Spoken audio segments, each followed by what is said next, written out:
Well, hello everyone, and welcome to this episode where we have a guest with us, which is Malena. Welcome to the channel.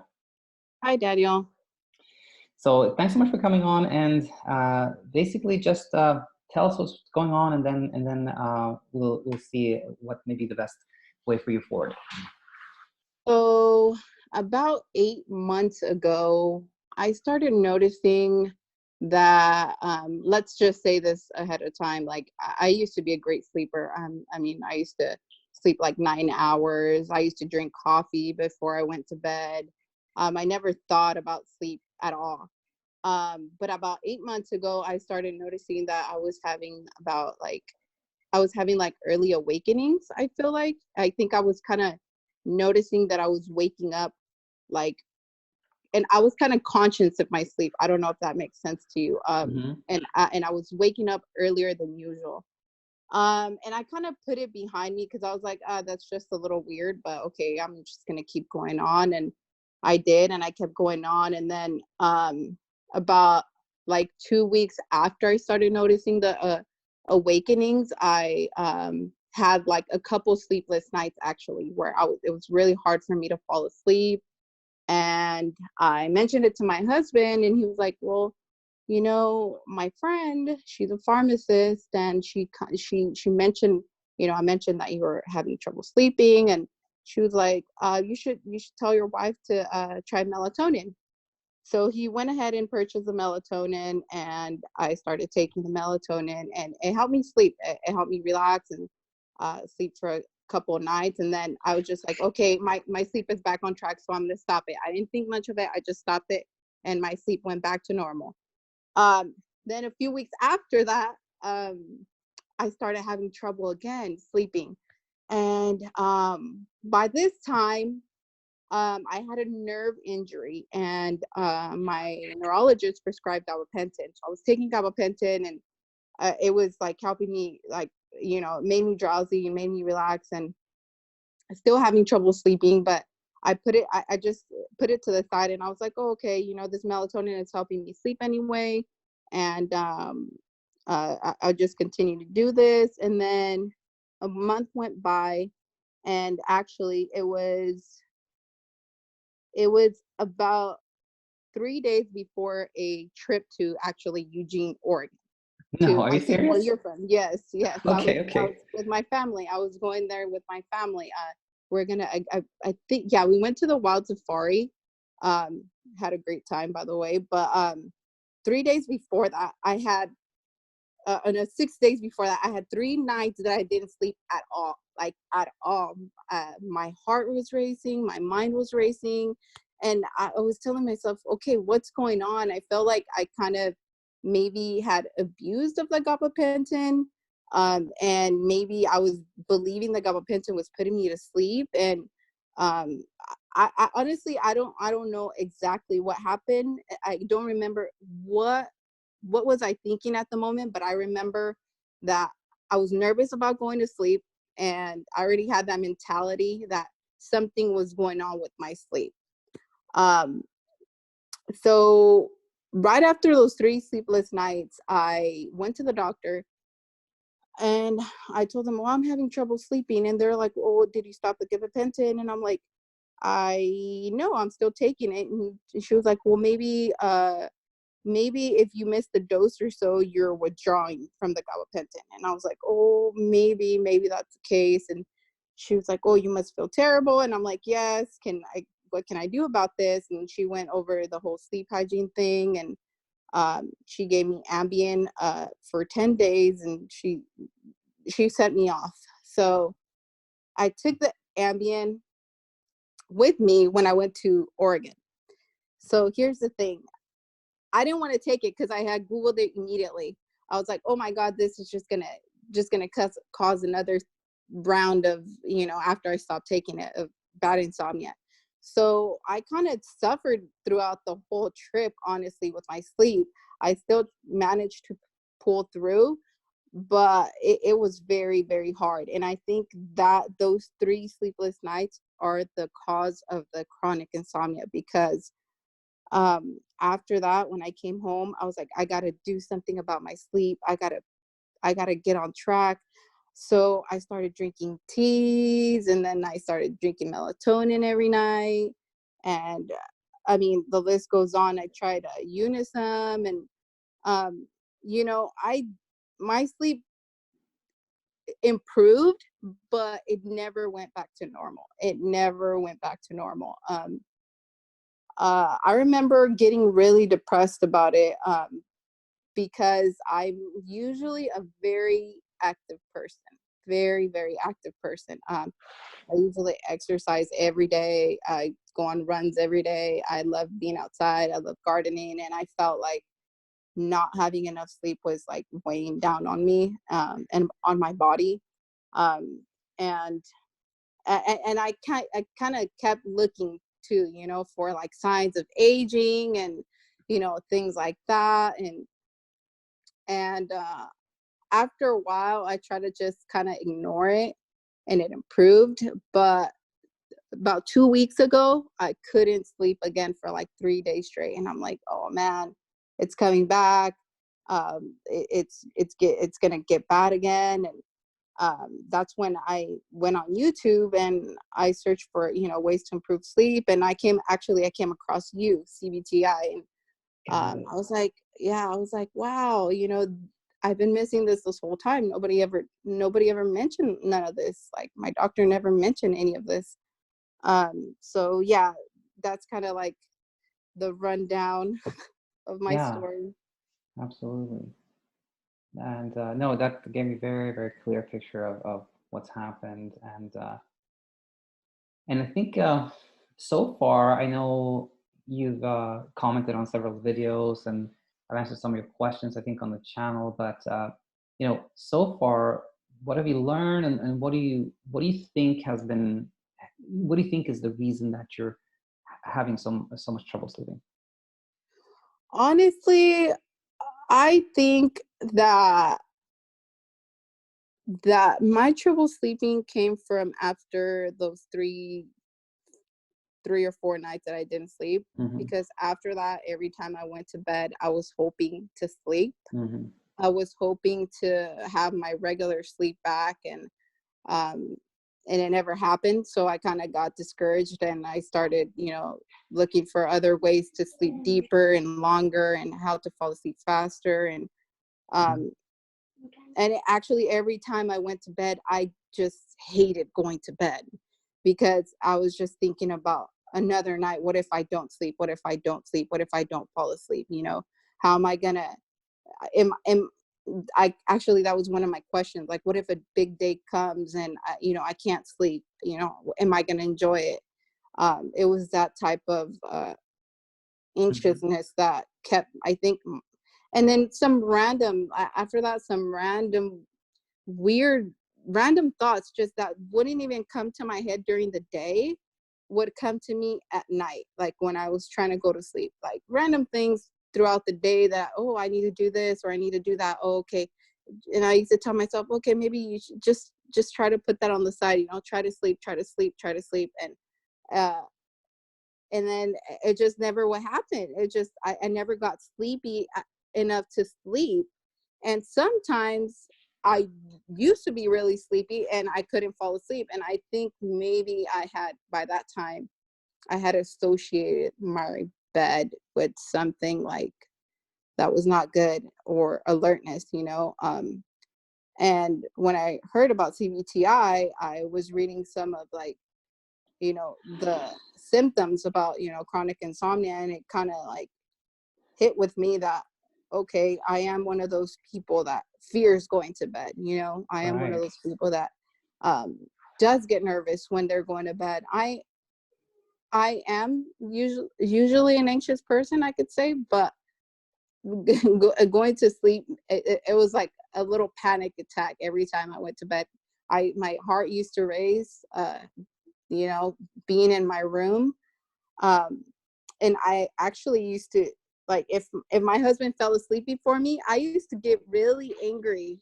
I don't, I used to Right. get really angry. And I'm like, how can you sleep? You know, how can you sleep? And sometimes I used to tell him, can you please not fall asleep before me? Because it was kind of like a thing. Triggering. Yeah. it was kind of a thing for me to watch him sleep, and for me not to be able to fall asleep, that made me really anxious, you know? So yeah. All right. Well, I think, you mentioned that maybe those 3 sleepless nights were the reason you're having so much trouble sleeping. Mm-hmm. And that is, I'm sure that is a big factor. But there was also, like, as you mentioned, there was kind of this, the something happened 8 months ago that was kind of leading up to this as well. But anyway, speaking of those 3 sleepless nights, um, it is very common that people that have trouble sleeping have, like, what I call, like, the big one, like that time where you didn't sleep for 3 nights, or that time you didn't sleep at all for 4 nights, or something like that. And then it almost becomes like a post-traumatic stress syndrome, like, whereby you're so afraid of that happening again, that Mm-hmm. you become so hyper aroused, and you're so afraid of the big one, that you never really get back to sleeping well. And you mentioned something, like, very early on, that before this happened, you were a great sleeper, and you said, "I never really thought about sleep," and Mm-hmm. and uh, and that's the case. Like, people that sleep really well, they do that because, of course, they don't think at all about their sleep. They don't worry about it. They don't think about it. They don't do anything at all to sleep well. And so the key always is, you know, the key is to get back to that place of, you know, not doing anything and not trying to sleep. Now, um, we can go kind of in different directions here. Like, I could talk about, like, what I think is really helpful for someone like yourself, or I could just answer questions, because I think you have some. So Mm-hmm. it's kind of up to you which direction you want to go. I kind of would like a little bit of both. I wrote a couple questions that I would want to ask you, and Hmm. then you could answer those for me, and then if you have some other advice, I'd be really grateful for that. That's perfect. Um, Let's do this. I'm gonna do a little. On these. If you want to hear about the 3P model, which kind of explains how chronic insomnia happens, then you can basically listen to any of the recent, like, talking insomnia episodes, where I talk to people like yourself. mhm. I've gone over it like 2 times very recently, so I feel like it may not benefit you or other people tuning in to hear that one more time. So I'm just going to kind of test, tell use a different approach to say the same thing that I think will be helpful. So Okay. basically, you know, our brains or our minds are wired to keep us safe. That's really ultimately all it does, in a way. If you think about, like, our ancestors, hunter gatherers on the plains, like, all their entire emotional spectrum is all about keeping them safe. So, like, you know, fear is, of course, there to keep you safe, right? Kind of obvious. Anger is also there to keep you safe, so you defend yourself. Sadness is there to keep you safe. It's there to, you play dead. If you can't escape, you have to kind of play dead. And happiness is also there to keep us safe, because that's the kind of thing that motivates us to do stuff, to find that route, to, like, kill that animal or something like that. So a little primitive there, but our minds are there to keep us safe, and that's Mhm. just the way we're wired. Now, the thing is that in this day and age, life is very different for us. There are Yeah. not that many, like, real physical, tangible threats out there. We are not surrounded by wolves or tribes that are there to kill us. But our brains are the same. Our brains are Mhm. still there to keep us safe. That's, like, the main thing it wants to do. So what can happen is that an emotion uh, can we can start identifying an emotion or an event as a threat.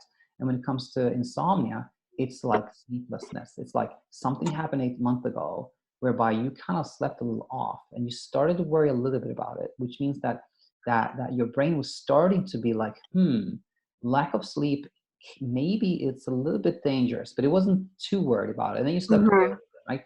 And every time you had a little bit of trouble sleeping, your brain was going like, oh, there it is again. Sleeplessness is there. It's out there. It's out there to get me.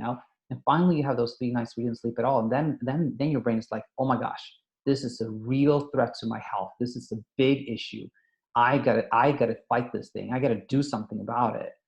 And the thing is that what works great for like a physical, tangible threat, like imagine that you're being, attacked by a bear, that's fight or flight. Either you scare the bear away or you run away. And either whatever you do, that fight or flight is going to serves you really well, right? That's going to keep you safe. But the thing is, where your brain is confused is that now it's treating sleeplessness exactly the same as it's treating a charging bear. It's trying to make you either escape it or fight it. And the thing is that you cannot outrun sleeplessness. You cannot escape it. You cannot fight it. You cannot do anything like that.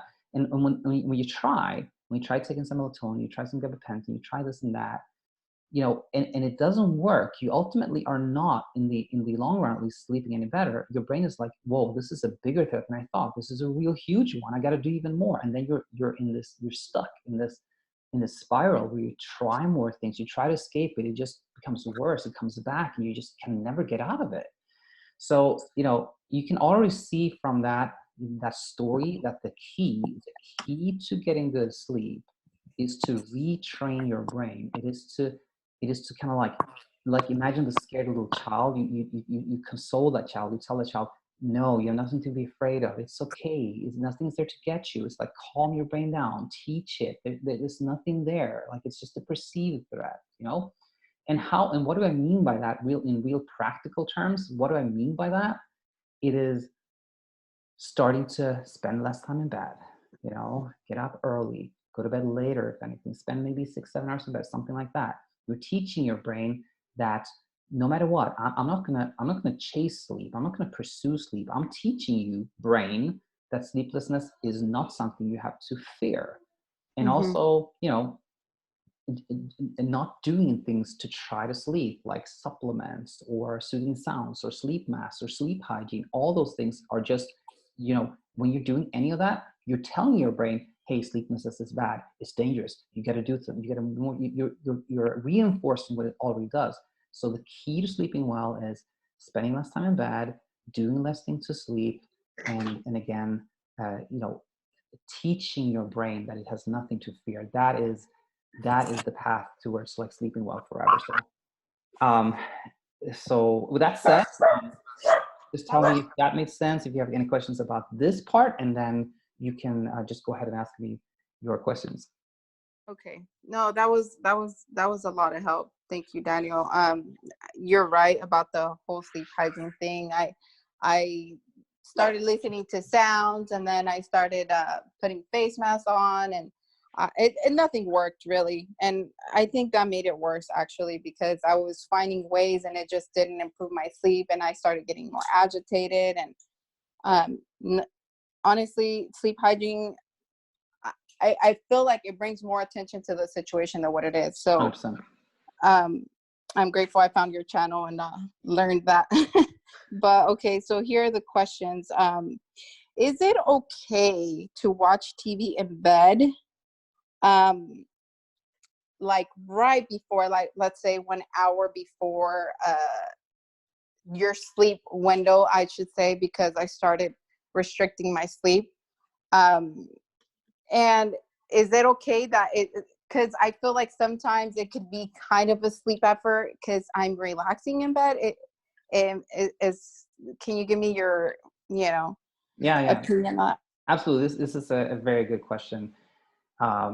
So first of all, first thing is the light, the UV light, the screen itself, that is not a problem at all. We always hear like, don't use a screen, don't use a TV. There's absolutely no basis for that. And as you pointed out, and I'm just saying this for other people tuning in here, when you're actively trying, when you're doing something like, I'm going to stop watching TV 1 hour before I go to bed so I can sleep more, then you're creating that thing called a sleep effort. You're trying to sleep, which always backfires. So first things first is like a screen, light, etc. is absolutely no problem. Okay. Now, when it comes to this question, which by the way is what I'm going to say now, you can apply to a whole bunch of things, which is you're basically asking like, should I do this or not? And the answer always is, what's your intent? you know. Okay. If your intent is, again, I'm gonna watch this rerun of like this Friends episode that I've seen 150 times because it always makes me really sleepy, that's not a good idea, because again, you're trying to sleep. If you're like, I have this Netflix show that I just love it and I can't wait to watch some of it, that's perfect, because your Mhm. intent has nothing to do with making you sleep. So so I think it is, if you, which I think many people do, enjoy, like, you go to bed and you watch some Netflix or some Hulu or some TV, whatever it is, and then you sleep, that's perfect, because you have to look forward to going to bed. You have to look forward to going to bed. So did that answer your question? Yes, that was, yeah, that made sense. Thank you, Daniel. Perfect. Okay. The other one is, I usually have, like, when I have sleepless nights, I usually the next day have like a really big sleep, like a lot of sleep, deep sleep. Is that is that just my body telling me that it just didn't get enough sleep and it's just recuperating from last night's sleep? And this happens often. It happens. This is how my insomnia, keeps going on. It's like one day I sleep and one day I don't, and one day I sleep and one day I don't, or one day I sleep 3 hours and then the next day I sleep 9 hours, and then this is how it keeps going.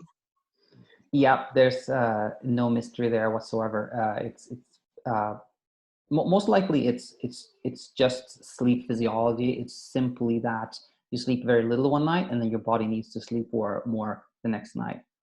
Okay. But people also, it could also be like, sometimes people develop other patterns, like they sleep good for 2 nights, they didn't sleep another night, and all kinds of patterns are very common. Another thing that also plays a role is expectation. It's like when sometimes people are like, I didn't sleep at all last night, therefore they kind of uh, are less worried actually about sleeping well the next night, because they don't have that expectation, and then you sleep better, and then you sleep better, then like, oh, am I going to sleep good tonight again? No, I didn't sleep at all, so, etc. So it could be psychology too, but basically, like, my answer to you is, that is super super common. and Mhm. um, and I think you really have to do a little bit of Robin Hood there, take from the rich, give to the poor. You have to limit sleep, or limit time in bed, some nights, and then you'll see that the whole thing will even out and you get better sleep overall. Mhm. Okay. Sounds good. Okay. One last thing. Um, why why do I think about random things when I'm trying to go to bed? Like random things, like what treats did I give my dog today? Oh, I hope I, remember to do this, or it's just like I never have these thoughts during the day, but as soon as I go to bed, I just all these thoughts come into my head. Like it's just so random, and it's nothing that I'm really anxious about. It's just random thoughts, and I'm thinking to myself, well, maybe I'm going crazy. Maybe I just damaged my brain when I was taking the gabapentin, or things like this that I'm thinking it's just anxiety, but it's really never something that's like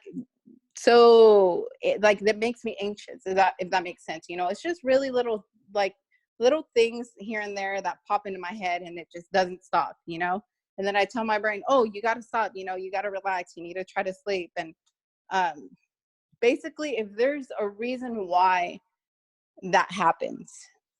Yeah, I totally get it. I want to say firstly that that is very very common, uh, very very common. It's nothing unusual or strange. Why does it happen? I want to put it this way. I think there's definitely no particular reason. It's not like, oh, that's happening because of this. I don't think there's anything like that. And I certainly, there's no evidence in my world that gabapentin or medications or insomnia or anything like can damage your brain. So it does this. Not at all. Like this is very common. I think it happens because this is my belief that when it's time to go to bed, you may have decided, like, you turn off the TV, it's dark, you're lying in your bed. It is kind of the perfect time for just like thoughts to for you to start thinking about things. Like it's dark, there's nothing else going around, you're alone with your thoughts. Now the thing is, when you didn't have any trouble sleeping, you may have had a few random thoughts and then you fell asleep, and guess what, you don't even remember those thoughts, right?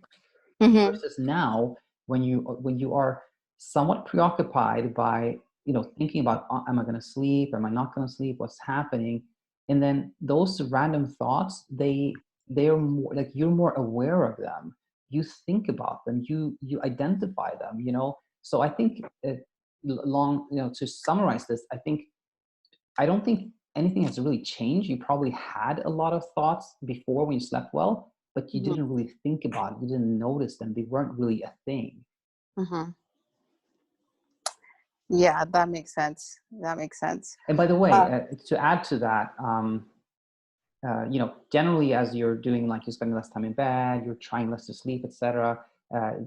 You will notice less of these random thoughts as you become less hyper aroused, etc. But if you want to do something more intentionally, mhm. something that can really help is like uh, to do some, I don't know, lack of a better word, like intense journaling, I call it, which is just you pick like um, you pick like a time during the day, just 5-10 minutes, and you write down like everything that comes to your mind.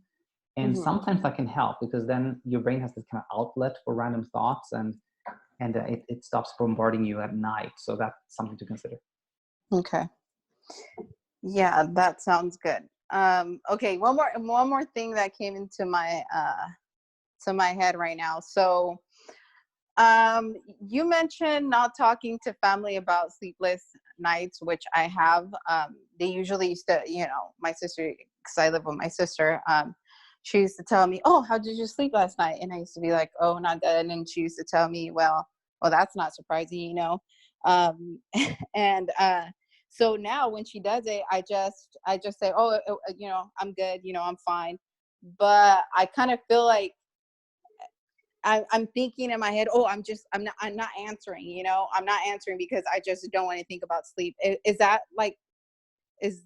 the appropriate way to handle it? Because I'm kind of feel like I'm scared to even talk about sleep now, because she usually tells me, "Oh, you're sleeping better," and I'm like, "Oh, I'm fine, I'm fine." Is that the way I should handle the situation, or am I just making things worse by not speaking about it? Even though you mentioned, don't speak about your sleepless nights, if that makes sense to what I'm asking you. Right, right. Good question. Very good question. Okay, so firstly, I think this doesn't necessarily apply to you, but for other people that are tuning in here, when you start talking to people about the fact that you have trouble sleeping, oftentimes people that never really had much trouble sleeping, they just really don't get it. And so you're like, oh my gosh, I didn't sleep at all last night. And then people are just like, huh? Like, what's wrong with you, right? And then that reaction is not helpful because it makes you feel like you're unusual, something strange is happening. So that's one reason generally it's not good to talk to people that have no clue what's going on about your insomnia. Now, when it comes to like friends and family, I definitely think that if when you have trouble sleeping, it's not helpful to talk to them about it because it affirms it. Meaning, you're like, you slept very little, and then you tell somebody about it, then they have some suggestions, and then they tell somebody else about it, and then next night, and etc. So every time you say like, "I didn't sleep," it kind of affirms this kind of belief that you often have that I have a problem sleeping, and that's why it's not good to affirm that. It's just not helpful for you. It just feels more real when you talk about it. Hmm. On the flip side, when you have a night when you slept well, then it's the opposite. The opposite is true. Then it's good to talk to people about it, to tell people like, "Hey, I slept really good last night." Uh, but then, in your case, it's like your sister has already gotten into the habit of like asking you how you sleep, which, Hmm. you know, and when you kind of like just brush it off, then she might be like, "Well, there's something there. She's not telling me," and then she becomes more curious, and then she asks again or something like that. So I'm thinking maybe a good idea would actually be to tell her or everybody else, like, I've had some trouble sleeping, but I think it's actually best for me not to give it so much attention. So maybe for now, don't ask me how I sleep. If you feel that they would listen to it, I think that would be a really good Mhm. strategy. Basically, have people Mhm. not ask you about that. Mhm. Mhm. Yeah, that sounds about right. I guess I have to tell my whole family because my mom is the same way. She calls me, "Oh, how was your day? How did you sleep?" And I'm like, "Oh, I gotta talk about my sleep all the time. I don't want to. But yeah, I think I'm gonna go that route. I think I'm just gonna tell her, I'm trying to not think about my sleep as much anymore. Try to enjoy my day and Absolutely, 100%. And even better, like it. I mean, it's great having family that are that you're in contact with frequently, etc. But if you can, if you have some other project or something that's going on, and you like, let's talk about this other thing instead, then that's perfect. Then that helps you shift attention away from sleep. mhm. Yeah, that sounds about right. Yeah, that I think that I'm gonna sorry, Daniel. No, no, I'm gonna ask you this question. It doesn't pertain to myself, but I hope you could answer it. It's my mother has she has sleep apnea, and she has trouble sleeping as well.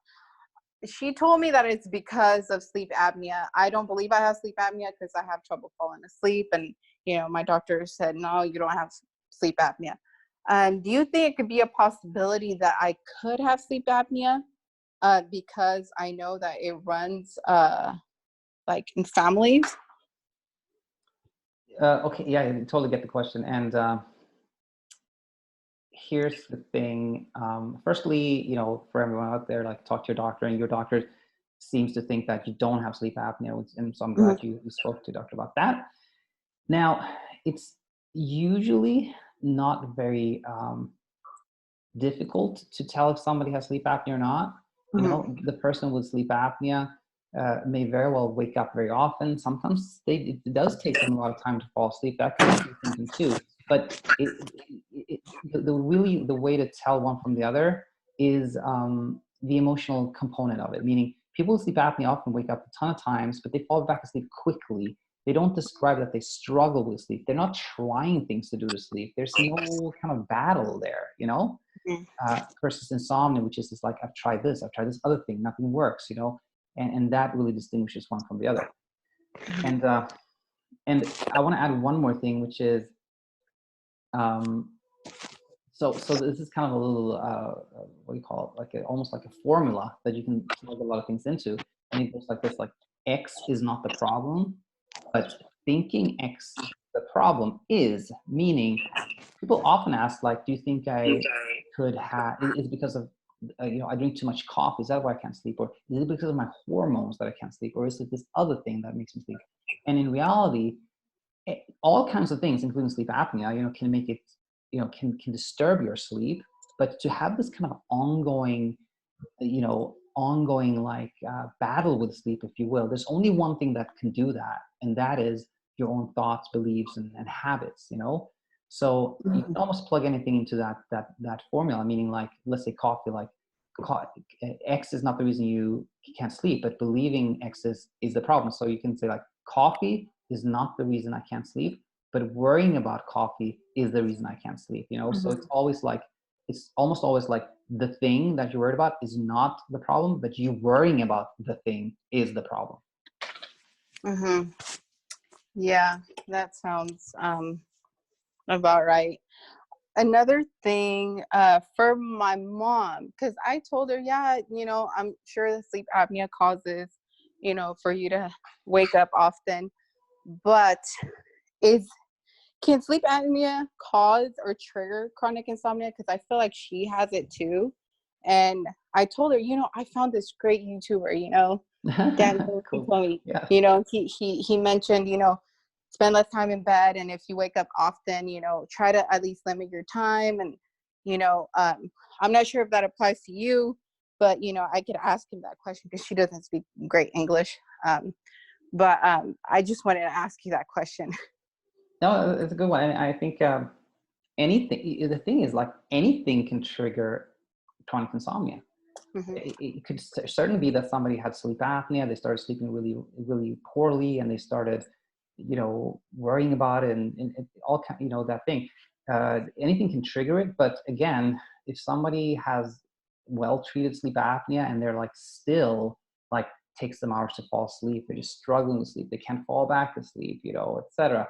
Then I'd say that it's probably more than sleep apnea going on, Mhm. and what I talk about on my channel, it's like spending a little bit less time in bed and shifting attention away from sleep, trying less, etc. It really doesn't hurt anyone. So, um, Mhm. so I think if she wants to, if she can, well, if she can't listen to it, then maybe you can translate, and like that could certainly be helpful to her. Yeah, yeah, for sure.